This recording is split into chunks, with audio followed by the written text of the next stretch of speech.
আসসালামু আলাইকুম প্রিয় সদী।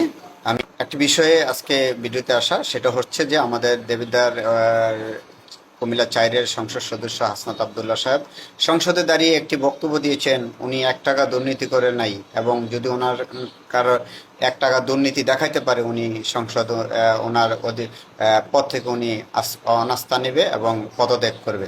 আমি আসলে ওনাকে বলতে চাই যে ভাই, আসলে আপনি আপনার জায়গায় খুব সুন্দরভাবে সব পরিচালনা করতেছেন, দেখতেছি ভাই। কিছু কিছু জিনিস যদি ত্রুটি থাকে ওইগুলি আপনি ধরে তুলবেন। এবং বিষয়গুলি হচ্ছে যে আমরা জেলা পরিষদ থেকে 315টা সোলার লাইট বরাদ্দ দেওয়া ছিল দেবিদ্বার উপজেলার জন্য, সেগুলি বিভিন্ন ইউনিয়নে দেওয়া হয়েছে। তো আমি আমার জায়গা থেকে যেটা বলতে চাই যে হোসেনপুর একটা জায়গা, জাফরগঞ্জ ইউনিয়নে 3টা জায়গাতে 3টা মোবারক হোসেন মাস্টারের বাড়িঘাটা একটা লাইটের প্রয়োজন ছিল। নন্দীপাড়া নন্দীবাড়ি সংযোগস্থল একটা লাইট ছিল, এবং হোসেনপুর জাফরগঞ্জ 5 নং ওয়ার্ডে একটা লাইট ছিল।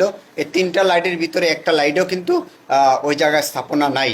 আর আরেকটা হচ্ছে যে আমাদের বরকান্তা ইউনিয়ন পেমু সরকারি প্রাথমিক বিদ্যালয়ের সামনে ওই লাইটটা ওই জায়গায় নাই। তারপর আমাদের এলাহাবাদ ইউনিয়ন 7 নং ওয়ার্ডে পয়াবাড়ি দোকান সামনে একটা লাইট ছিল, স্থাপন করা হয়েছে, সেই লাইটটাও নাই। আসলে এই লাইটটি গেল কোথায়? আপনারা তো স্থাপন করেছেন, আপনাদের লোক দিয়ে করেছেন, যার যার জায়গাতে যার যার নামে লিস্ট করেছেন, ওই লিস্ট অনুযায়ী লাইটগুলি লাগানো হয়েছে, কিন্তু সেই লাইটগুলি গেল কোথায়? লাইটগুলিকে উদাও হয়ে গেছে, জিনের লাইটগুলি নিয়ে গেছে। আসলে ওই জায়গায় লাইটগুলি বসানো হয় নাই। যদি লাইটগুলি বসানো হইতো লাইটগুলি থাকতো, লাইটগুলি বসানো হয় নাই। তো আমি আমার জায়গা থেকে বলবো, আমি যেহেতু জনপ্রতিনিধি হিসাবে নির্বাচন করেছি, আমার এইগুলি দেখার বিষয় আছে, তোলার বিষয় আছে, জনসাধারণকে জানানোর বিষয় আছে।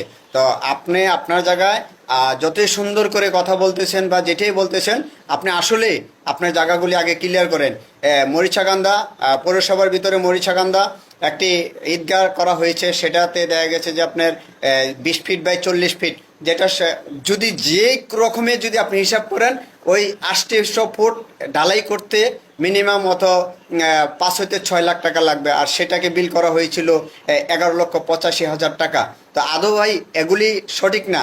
আপনি সঠিক তথ্য ধরে তুলতেছেন, আমরা সবাই আপনাকে পজিটিভ দেখি, আপনি আপনার জায়গা থেকে হিসাব দিচ্ছেন, সব কিছু করতেছেন, কিন্তু আসলে যে কাজগুলি হচ্ছে সেই কাজগুলি আসলে কীরকম হচ্ছে সেইটা আপনি আগে চিন্তা ভাবনা করবেন। আমরা যখন বড় বড় কথা বলি, আমাদের নিজের দোষটা আগে ধরে নিতে হবে, তারপরে আমরা বড় বড় কথা বলতে পারবো। এই বলে আমার বিষয়গুলি নিয়ে আমি আজকে এই ভিডিওতে আসা। আসলে আমরা যখনই যা বলবো নিজেরা আগে চিন্তা করে নেব, তারপর আমরা কথা বলবো। এই বিষয় বলে আমি আজকের জন্য ভিডিও থেকে আমি শেষ করলাম। আমাদের দেবিদ্বার তথা সারা বাংলাদেশের মানুষ এই ভিডিওটা ফলো করবেন, দেখবেন। কেন আমরা স্বচ্ছ থাকতে হলে আমরা সঠিক সিদ্ধান্তটা আমরা দিতে হবে। ধন্যবাদ সবাইকে। আসসালামু আলাইকুম।